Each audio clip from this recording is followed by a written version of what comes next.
जी हाँ, नमस्कार। मैं हूँ संतोष कुमार द्विवेदी। स्वागत है आप सभी का हमारे इस YouTube चैनल में, जिसका नाम है संतोष कुमार द्विवेदी ऑफिशियल। जी हाँ, आप सभी श्रोता बंधुओं का, भक्त गणों का बहुत बहुत स्वागत, वंदन एवं अभिनंदन करते हुए, श्री गणेश का नाम लेते हुए, सभी 33 कोटि देवी देवताओं का नाम लेते हुए, आइए आज आपको धार्मिक कहानी के अंतर्गत एक रोचक कहानी श्रवण करवाते हैं। जी हाँ, कहानी का शीर्षक है भाई दूज की कहानी।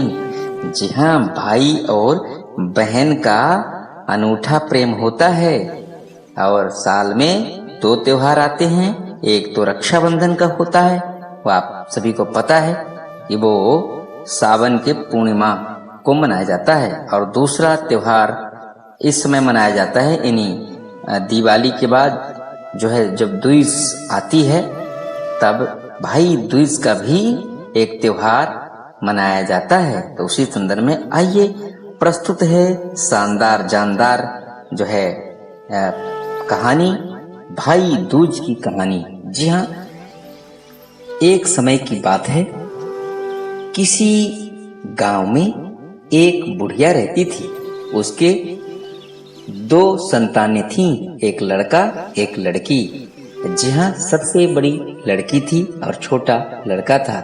लड़की की शादी करके बुढ़िया ने ससुराल भेज दिया, और बुढ़िया के आदमी का अंतकाल हो गया था, इसलिए अकेली ही बुढ़िया अपने बच्चों का भरण पोषण करती थी, माँ।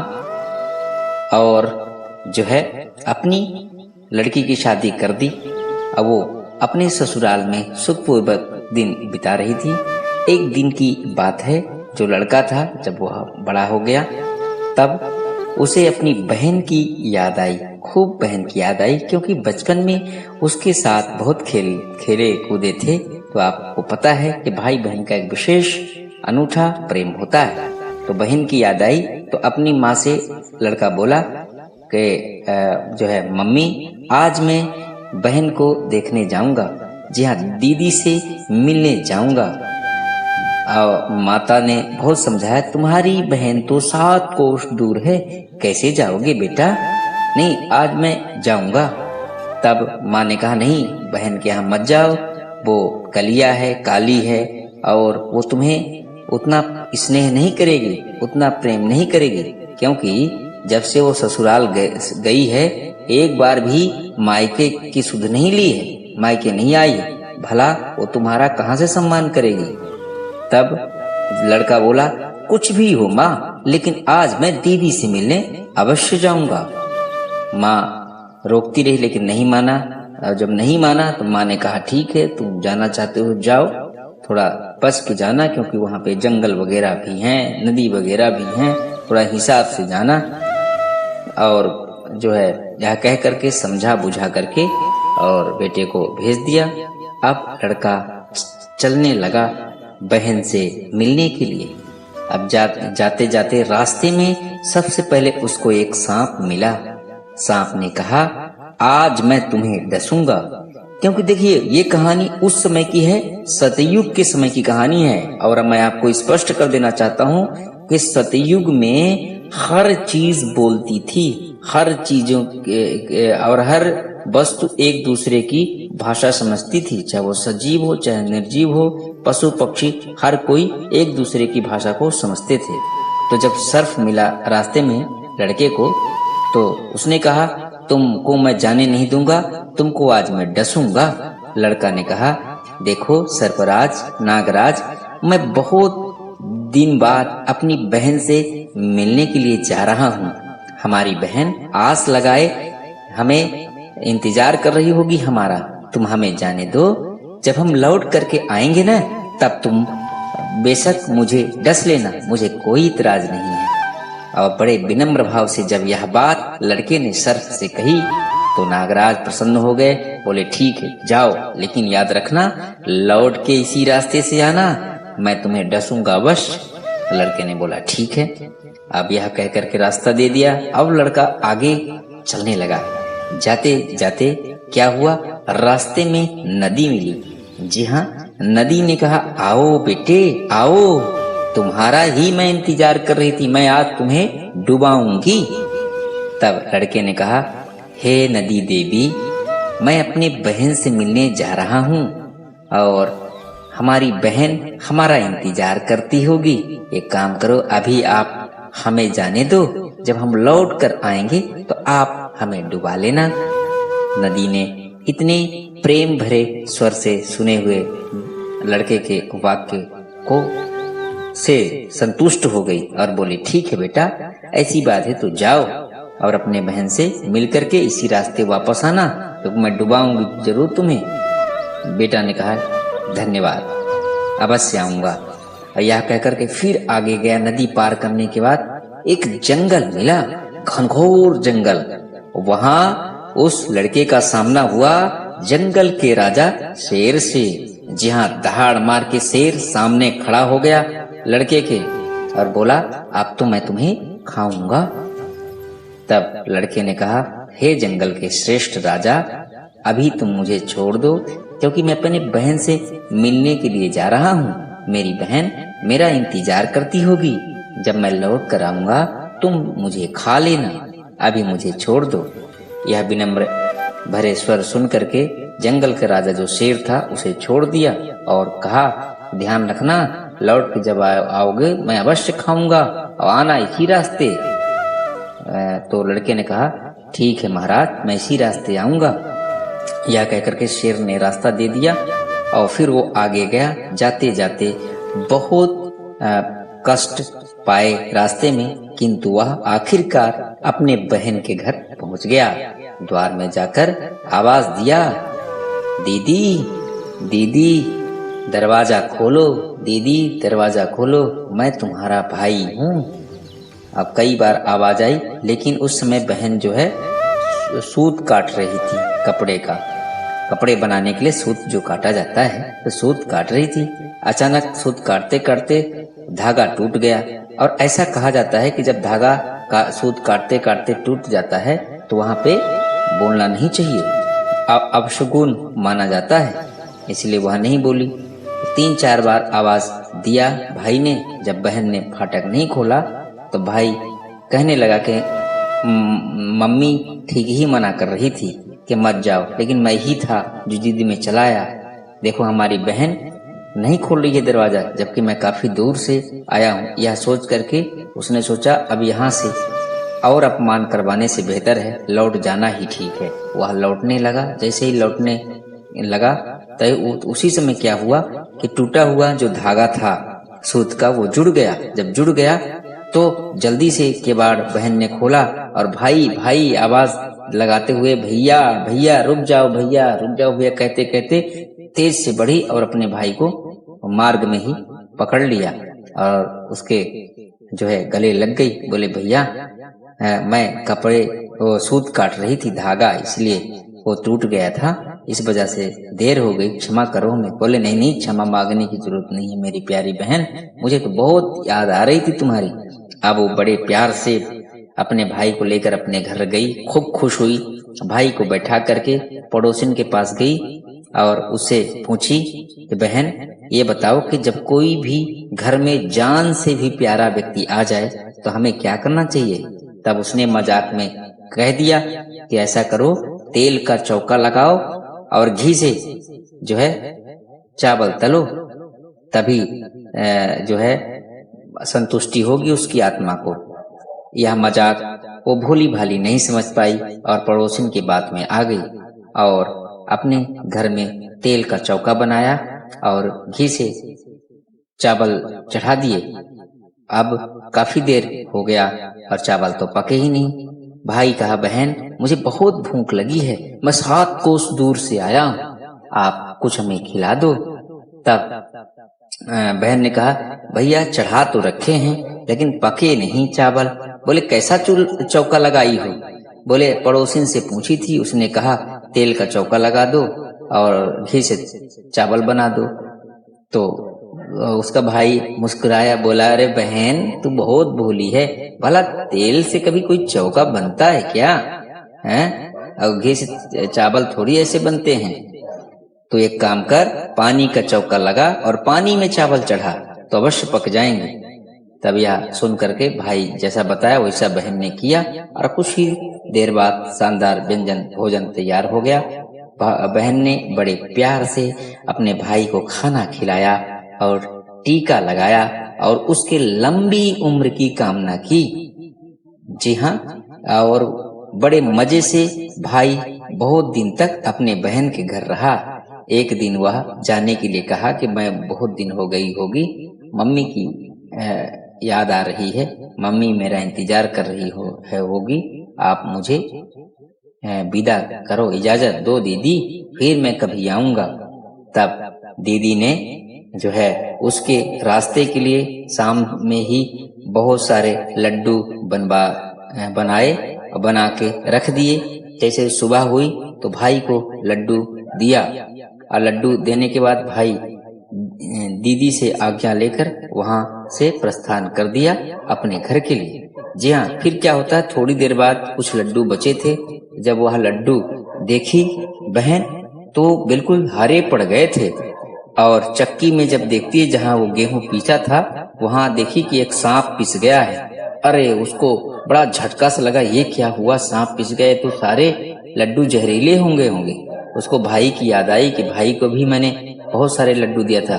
उन बचे हुए घर के लड्डुओं को उसने फेंका और उसके बाद तत्काल ही भाई भाई कहते हुए चिल्लाते हुए दौड़ लगा दी। जाते जाते देखा कि भाई एक पेड़ के नीचे विश्राम कर रहा था, वहीं उसकी बहन आ गई। भाई ने कहा, अरे बहन ये इतनी यहाँ क्यों आई, क्या बात हो गई? अरे बोले तुमने लड्डू खाया तो नहीं?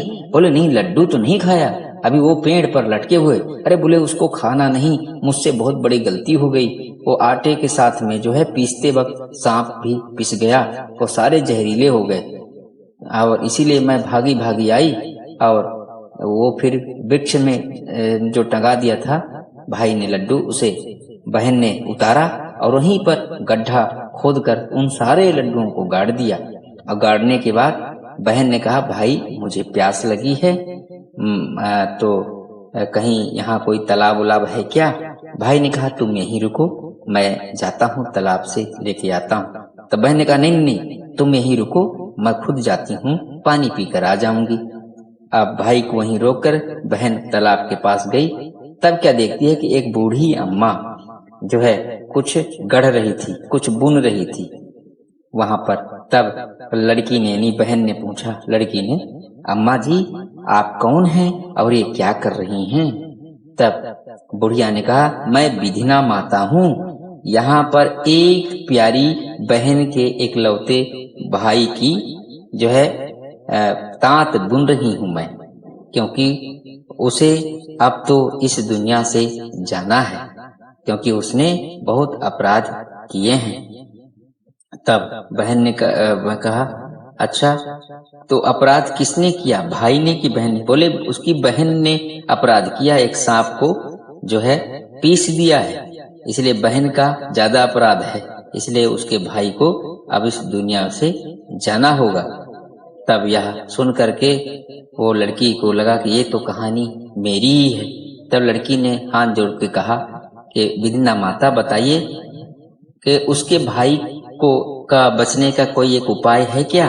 बोले हाँ उपाय है, जब उसकी बहन उसके साथ तब तक रहे जब तक उसकी शादी न हो, शादी करवाने तक उसके साथ ही रहे और उसे हरदम गालियां देती रहे, तभी जो है उसके सारे जो है पाप कट सकते हैं। तब उसने कहा ठीक है। माताजी प्रणाम करके और वहां से पानी पीकर आ गई। अब वह अपने भाई से बोली, भैया मैं भी आपके साथ में चलूंगी आपके यहाँ। भाई ने बहुत मना किया है, लेकिन बहन नहीं मानी और साथ ही गई। तब भाई ने बताया कि देखो मैं इसलिए मना कर रहा हूँ कि मैं अकेला घर नहीं जा पाऊंगा, मैंने जो है सांप को वचन दिया है डसने के लिए, वो डस लेगा, और मैंने नदी हमें डुबाने के लिए बोली है, वो डुबा देगी, जंगल का राजा शेर को मैं ये वचन दिया हूँ कि मैं लौट के आऊंगा तब तुम मुझे खा लेना, तो ये सब मेरा आहार मुझे बना लेंगे, इसलिए तुम मत जाओ, तुम्हें बड़ा दुख होगा। बहन ने कहा तुम रुको, मैं अभी आती हूँ। यह देख करके, यह सुन करके बहन गई और मांस का टुकड़ा लेके आई, ओढ़नी लेके आई और कटोरे में बहुत सारा दूध लेकर के अब बोली चलो अब चलो। अब भाई बहन दोनों घर की ओर चलने लगे। तब क्या हुआ कि सबसे पहले जंगल का राजा शेर मिला, बोले आ गए, अब मैं तुम्हें खाऊंगा। जैसे ये बोले वैसे ही उसकी बहन ने शेर के सामने मांस का टुकड़ा डाल दिया। अब शेर मांस पाकर के मांस को खाने लगा और मांस खाता रहा और ये लोग आगे निकल गए। अब उसके बाद नदी आई, तो नदी को देख करके उस लड़की ने जो है उस नदी पर ओढ़नी उड़ा दी। नदी प्रसन्न हो गई, उन दोनों को रास्ता दे दिया, ये लोग नदी पार हो गए। उसके बाद सांप मिला। सांप जैसे ही लड़के को काटने के लिए हुआ, डसने के लिए हुआ, वैसे ही कटोरे भरा दूध लड़की ने सांप के सामने कर दिया। सांप दूध पीने लगा और इन लोगों को रास्ता दे दिया। ये भाई बहन दोनों बड़े प्रेम से अपने घर चले गए और घर जा करके अक्सर समय समय पर खूब बहन गालियां सुनाती थी। उसकी माताजी बोलती थी ले आए कल काली को, कलूटी को लेके आए, मैं कहता था ना कि तुम इसको मत ले आओ, देखो अभी भी तुमको वे गाली सुना रही है। तब लड़के ने कहा मेरी बहन पहले तो ऐसी नहीं थी, पता नहीं घर आने पर इसे क्या हो गया, क्यों मुझे गाली दे रही है। तब फिर जो है उसके आते ही क्या देखती है कि एक दो दिन बाद जो है भाई के लिए रिश्ता आया और भाई की शादी होने लगी। जब शादी का निकासी का वक्त आया, और बहन हमेशा भाई के साथ ही रहती थी हैं, तो जब निकासी का वक्त आया तो बहन बोली पहले मेरी निकासी करवाओ बाद में भाई की। जब ऐसा बोली तो बहन और बोली कि मेरे भाई को दूसरे पीछे के दरवाजे से लेके जाओ। जब यह बहन बोली तब क्या देखती है कि आगे का दरवाजा बिल्कुल टूट गया। इस प्रकार से ये एक घात कटा। इसके बाद जो है क्या हुआ कि शादी के फेरे होने लगे। जब फेरे होने लगे तो बहन ने कहा मैं भी भाई के स्थान पर मैं फेरे में बैठूंगी, और उसको पर्दा लगा करके वो भी फेरे में जो है भाई के साथ दुल्हन के साथ में थी। इस वजह से क्या देखा कि वहां पे आग लग गई। जैसे ही आग लगी वैसे बहन ने पानी लेकर के पहले से ही तैयार बैठी थी, वो आग को बुझा दिया और जो है उन लोगों के फेरे हो गए, है ना, दुल्हन की दूल्हे दूल्हे के। अब उसके बाद रात आई, सुहाग रात आई। तो सुहाग रात में भी बहन ने कहा कि मैं भी भाई के साथ उस रूम में कमरे में रहूंगी। तो लोगों ने मना किया बहुत, लेकिन वो नहीं मानी, बोले कि रहूंगी। तब बड़े बुजुर्गों ने कहा ऐसा करो रूम में एक पर्दा लगा दो और बहन भी को वहीं सुला दो।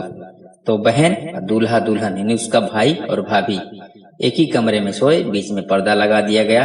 अब क्या हुआ कि जब वो उसके भाई और भाभी जब सो रहे थे तो एक सांप आया। सांप जैसे ही आया तो बहन तो जग रही थी, उसे तो पता था। तब वो सांप को आते ही पकड़ लिया और पकड़ करके पिटारे में बंद कर दिया। और फिर सुबह हुई तो सुबह होने से पहले उसकी मम्मी ने सारे नात रिश्तेदार को भेज दिया ताकि जो है बेटी की गाली न खानी पड़े उनकी, क्योंकि उसको पता था नहीं भेजेंगे तो बेटी गाली देगी। जैसे सुबह हुई देखा कोई नहीं है, तो बेटी ने अपनी माँ से पूछा मम्मी सब नात रिश्तेदार कहाँ चले गए। तब उन्होंने कहा कि वो तो चले गए। बोलो रे उनको पहले बुलाओ, उनको सबको बुलाओ, पहले मेरी विदाई होगी बाद में उनकी विदाई होगी। यह बेटी का कहने पर मम्मी ने पुनः उन सारे नाते रिश्तेदारों को बुलाया और सभी को प्रेम पूर्वक भोजन करवाया और पहले जो है बेटी की विदाई की और फिर बाद में सारे नाते रिश्तेदार वहां से गए। जी हाँ, तो देख लीजिए बहन सब कुछ सहते हुए भी वो सब की जो उसे नहीं करना चाहिए था, क्योंकि भाई को बचाना चाहती थी। जी हाँ, बाद में जब सभी लोगों को पता चला कि बहन जैसी भी हो, लेकिन देखो अपने भाई के जीवन के लिए कितने बलिदान, कितना त्याग किया और कहाँ से यहाँ आई। तब उस लड़की ने कहा, मैं अपने घर में चूल्हे पर दूध और पालने में पूत छोड़ करके आई हूँ। तो यही तभी से जो है हर बहनें अपनी भाई की लंबी लंबी उम्र की कामना के लिए भाई दूज का त्योहार मनाती हैं। जी हैं, आशा ही नहीं अपितु पूर्ण विश्वास है कि यह भाई दूज की कहानी आप लोगों को अवश्य पसंद आई होगी। यदि जिन साथियों ने अब तक हमारे चैनल को अभी तक सब्सक्राइब नहीं किया है, वो अवश्य सब्सक्राइब कर लें ताकि आने वाली हमारी वीडियो लेटेस्ट आपको मिल सके। ऑल नोटिफिकेशन भी कर लें और इस वीडियो को लाइक करें। जी हाँ, आप सभी लोग हमें जितना ज्यादा प्यार देंगे, जितना ज्यादा हमारा उत्साहवर्धन करेंगे, उतने ही अच्छी जानदार रोचक कहानी आप लोगों के समक्ष मैं लाता रहूंगा। जी हाँ, आप सभी का बहुत बहुत धन्यवाद और भाई बहन के प्रेम को प्रणाम करते हुए, सभी देवताओं को विदा करते हुए मैं आज का यह प्रसंग यानी आज की ये कहानी यहीं पर समाप्त करता हूँ।